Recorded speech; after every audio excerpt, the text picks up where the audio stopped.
Coming up, the police officers fearing for their families' lives after the Northern Ireland data breach. The water companies facing legal action over claims they underreport pollution and overcharge customers. And the rolling bronze, a statue honouring Dartford's famous sons. Shock, fear and anger. The reaction of police officers in Northern Ireland after key information about them is published online. A force under constant risk of a terror attack, the mistake not only impacts 10,000 officers, but their families and friends. This is a matter of grave concern, and already I've had police officers in my own constituency in touch with me. They're very worried about what this means for them. Also ahead, the multi-million-pound legal action accusing 6 water companies of underreporting pollution and overcharging customers. ITV responds to new accusations of bullying and discrimination at This Morning and beyond. One step at a time, why just 4,000 a day might be enough to improve your health. And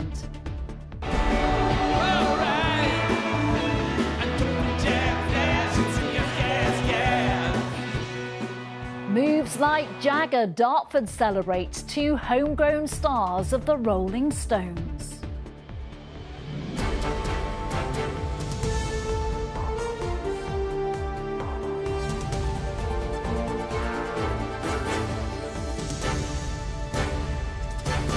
This is the ITV Lunchtime News with Nina Hossain. Good afternoon. An accidental publication of the personal and professional details of 10,000 police officers would be bad in any force. But for Northern Ireland's, where its chief constable said earlier this year that he receives briefings about plots to attack and kill his officers on a near daily basis, it is even worse. The terror threat level is currently at severe after the attempted murder of the off-duty officer John Caldwell in February. No wonder then that the Police Federation says it has been inundated with messages from officers since the data breach was announced who say they are shocked, dismayed and basically angry. Ian Woods has the latest. There's a reason television news reports about police officers in Northern Ireland often look like this. Backs of heads, no faces. The PSNI routinely request that rank-and-file officers aren't identifiable. It could save their lives. And that's why this data breach is so serious. The 10,000 officers and staff whose names were accidentally put into the public domain are potential terrorist targets. An emergency meeting of the Northern Ireland Police Board will be held to assess the consequences. I'm very mindful of the officers, the staff and their families at this time. But what we now need to have are all the facts laid out bare for us all to see. And what we need to see is accountability in terms of the response to that. I hope that will be achieved in tomorrow's emergency policing board meeting. The Force's Assistant Chief Constable apologised, saying it was human error, but only names and their bases was published. There's no other personal identifiable information contained within the information that was published, but that will be still of significant concern to many of my colleagues, I know that, and we will ensure that we do everything we can to mitigate any security risks that are identified. After Senior Detective John Caldwell was shot and wounded earlier this year, the terror threat level in Northern Ireland was raised to severe. Dissident Republicans have succeeded in killing officers despite the peace process. This is a matter of grave concern, and already I've had police officers in my own constituency in touch with me. They're very worried about what this means for them, for their security and that of their family. The Chief Constable is returning from leave. I expect to speak with him this evening. Even though home addresses were not included in the leak, it's feared some officers in sensitive roles who keep their jobs secret may feel the need to move house to protect themselves and their families. Ian Woods, ITV News. At least 9 people have died in a fire at a holiday home in France. It is feared another 2 were also killed when it broke out around 6:30 this morning. The group staying at the home in Verasamy on the German border had come from Nancy. It's believed 10 people with what's been described as slight intellectual disabilities and 1 person accompanying them are among the dead. And Italian media is reporting that 41 migrants have died in a shipwreck off the island of Lampedusa. 4 remaining survivors say their boat, which left from Tunisia on Thursday, sank within hours of leaving port. Yesterday, the Italian Coast Guard reported 2 boats had sank in the same area. 6 water companies in England are facing legal action, being accused of underreporting the number of times they allowed sewage to overflow into rivers and seas. They're also facing claims they are overcharging customers. If they are found to have broken laws, they could be forced to pay £800 million in compensation. Water UK, which represents water firms, say the claims are entirely without merit. Sangeeta Kandola has the details. Canoeists in Shrewsbury this morning on the River Severn, shimmering in the sunshine. But beneath its surface, sewage that they say has got worse on these and other major waterways. There's a huge difference in the water, especially after periods of high rainfall. You get scum that forms on certain areas of the river and the water. You absolutely want to avoid it. Now 6 of the UK's big water companies face legal action over allegations they underreported sewage incidents, resulting in households being unfairly overcharged. £800 million is being sought in compensation for 20 million customers. That's around £40 per household. The overriding objective is to get them to clean up their discharges to rivers. If we can pressurise the water companies to do that by demonstrating that if they don't comply with the law, there will be penalties, I think we can look forward to some environmental improvements. In response, industry body Water UK said the claims are highly speculative and entirely without merit. Severn Trent Water added they were completely wrong. As well as Severn Trent Water, 5 other firms, Thames Water, United Utilities, Anglian Water, Yorkshire Water and Northumbrian Water, are also in line for similar legal action against them. Recent statistics revealed that raw sewage was pumped into rivers and seas for 1.75 million hours. That's an average of 825 times per day last year. And earlier this year, Thames Water was fined £3.3 million after it discharged millions of litres of undiluted sewage into 2 rivers, killing more than 1,400 fish. This new class action claim is being brought on an opt-out basis, which means all water bill payers are automatically part of it unless they actively choose not to be. But the Competition Appeal Tribunal will first need to decide whether the claims can go ahead, and that process can take around a year. Sangeeta Kandola, ITV News. The Culture, Media and Sport Committee has written to ITV's chief executive saying it has been contacted by a large number of past or present employees raising claims of toxic working cultures, bullying and discrimination on This Morning and ITV Daytime. Sam Holder is here and has more details. This letter comes after ITV bosses were questioned about the culture on This Morning around the time of Philip Schofield's exit from the show. Well, that's right, Nina. And in this letter, Dame Caroline Dinenage, who is the chair of the committee, also claims that some ITV staff reported further bullying and discrimination after they raised concerns at the company. And in some cases, those who did raise concerns ended up leaving ITV. The committee say that what they've heard from that large number of former and current staff appears to potentially contradict ITV's claims that there were only 2 complaints on This Morning over the course of 5 years. And the committee has also asked for clarification on whether Philip Schofield left the company left This Morning by choice, or whether essentially he was fired. What's ITV said in response to the letter? So ITV's chief executive, Dame Carolyn McCall, says that ITV was taken by surprise by the publishing of this letter and that the company is cooperating fully with the committee. She says, "We are absolutely committed to enabling people to raise any issues or complaints they may have about working at ITV. We always take these seriously and will investigate and take whatever action is appropriate." ITV has set up a reporting line called Safe Call, which allows people to report concerns anonymously and confidentially. Dame McCall also says there's no question of clarification on Philip Schofield, that he expressed a desire to leave this morning.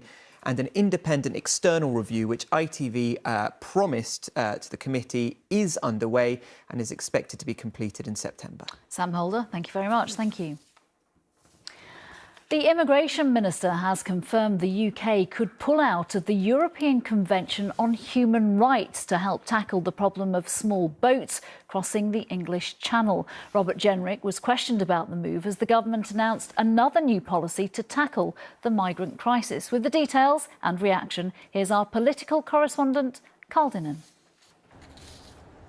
Today's Home Office announcement is quite literally about stopping the boats, many of which are manufactured in Turkey before being transported across Europe for use by the gangs who are smuggling people across the Channel.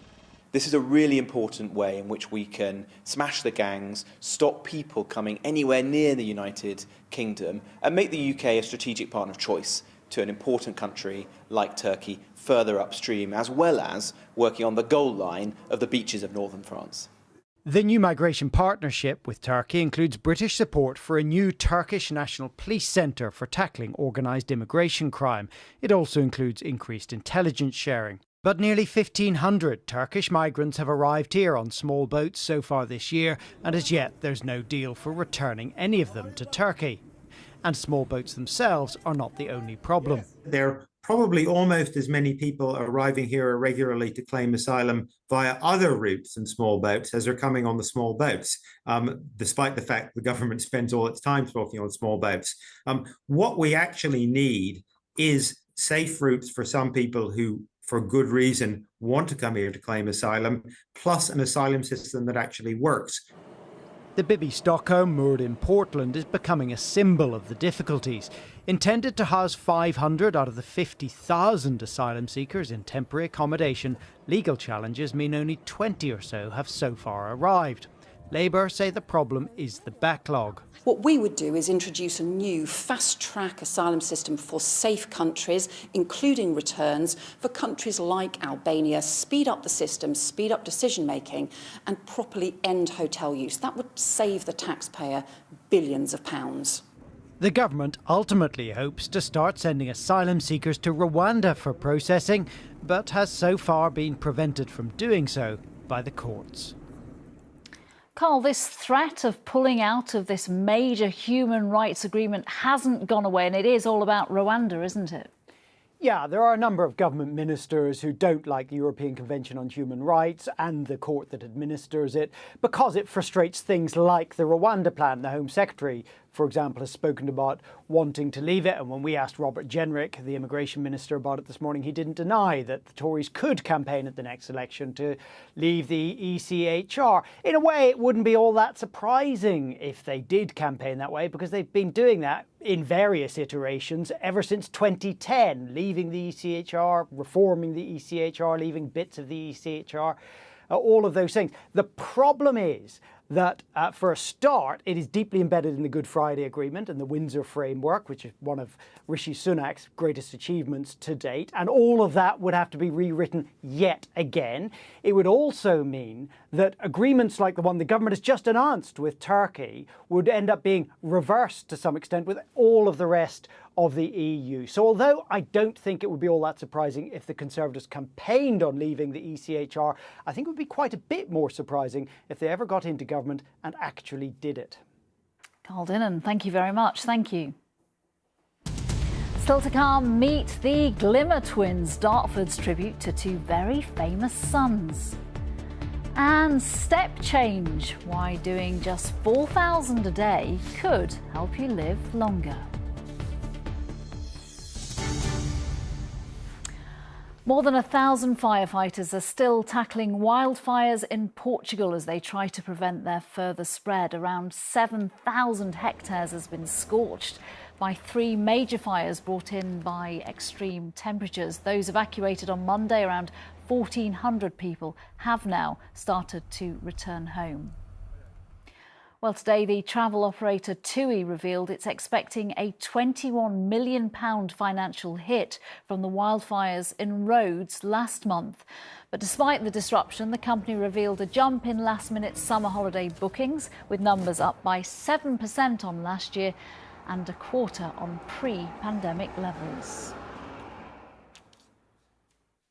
For so long now, we've all been told about the importance of trying to hit our 10,000 steps a day. Well, it turns out we maybe don't have to go quite so far to improve our mental and physical health. In a moment, we'll hear some things we can all do to boost our bodies and lengthen our lives. First, Carrie Davis on the new target because of some new research.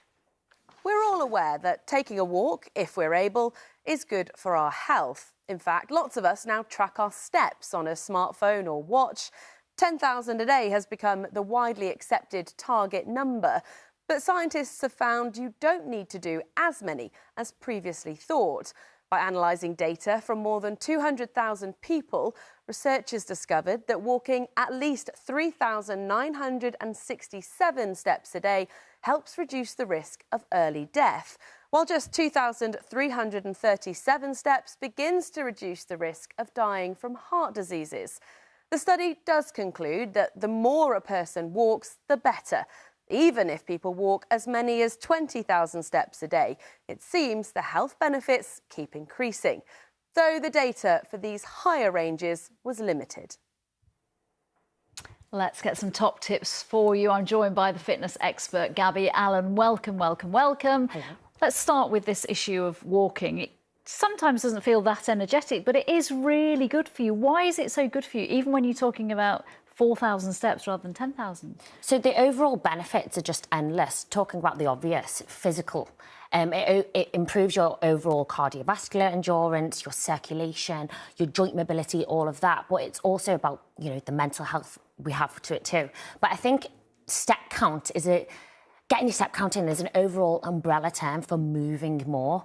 Increasing your everyday activity levels is so good for everything in general. 4,000 steps is actually the sweet spot rather than this 10,000 that we aim for all the time. 4,000 alongside a little bit of strength work here and there, stretching, is actually the perfect combination. A doable target for everybody. Exactly. Is there a danger, though, that if you're giving people a lower number, that may mean that they do less exercise, which wouldn't be good? Two-thirds of the country are obese at the moment. I know. This is the thing. I think setting yourself a realistic step count, 4,000 for most people, is achievable, I would say. So hitting that every day, first of all, it's a bonus in itself because you feel like, oh, I've actually done this, I've achieved that. So it makes you feel good about yourself.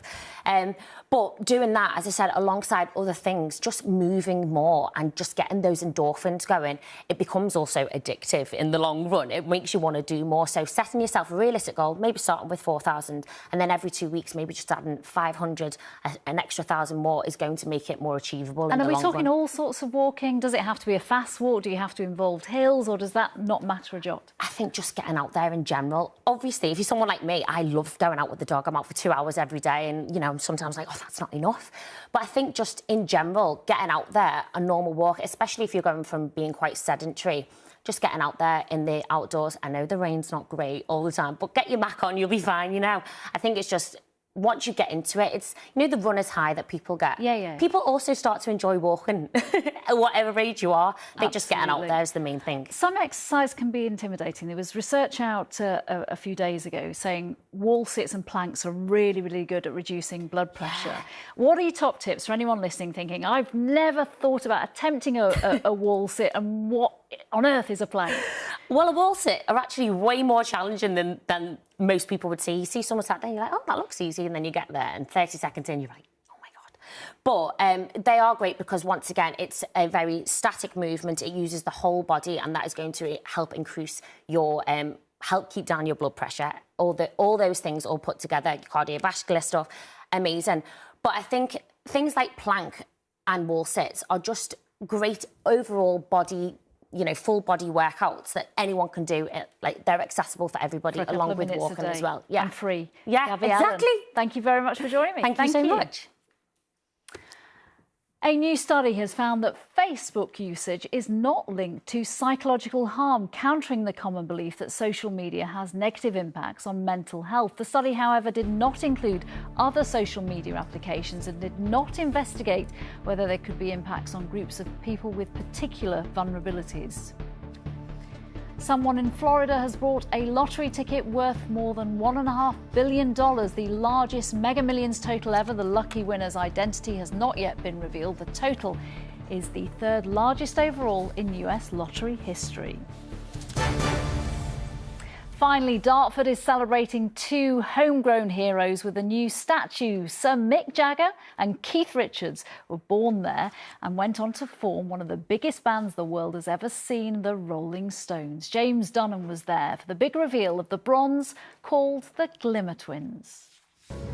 Well, the Rolling Stones are, of course, known globally. Right around the world, they've sold millions, hundreds of millions of records, and now they've been immortalised in bronze where it all began. And the detail is truly superb. You've got Keith Richards here playing his guitar with his skull ring there on his finger, and over here, Sir Mick Jagger in a lively pose with microphone in hand, of course. Now, this was the moment earlier that these statues were unveiled to hundreds of people. Doing the honours, pulling the string on the blue curtain was Keith Richards' granddaughter, Ava. There was a large round of applause from people, really proud to see what's been produced here. And we caught up with Ava after the statues were revealed. Well, it looks so much like him. It's really good, I love it. Oh, I think he's going to love it. Yes, I'm going to forward all my little videos I took earlier. Well, the pair went to primary school together, then lost touch, and then it was a chance meeting at the town's railway station where they got back together and started talking about music, and then the history was made. The Rolling Stones were formed. So a huge project, because there's a lot of pressure, I imagine, to sculpture something like this. And earlier we caught up with Amy Goodwin, who is behind these masterpieces. I could have done anything, and there could have been meeting at platform 2 at 17 and 18 years of age, but I thought they had to be performing. I wanted Jagger pouting, strutting, Keith absorbed in his guitar. Well, the pair often referred to themselves as the Glimmer Twins to conceal their identity back in the early days of their music career. Now, though, they are shimmering, at least their statues are, for everyone to see, firmly rooted in their hometown. James Dunham in Dartford. Lucrezia is here with the evening news at 6:30 from me and everyone on today's Lunchtime team. Bye-bye.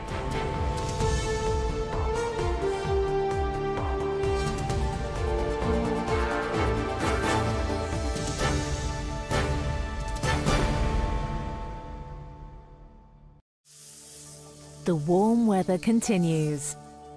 So why not squeeze the most out of the day? Heinz Tomato Ketchup sponsors ITV National Weather.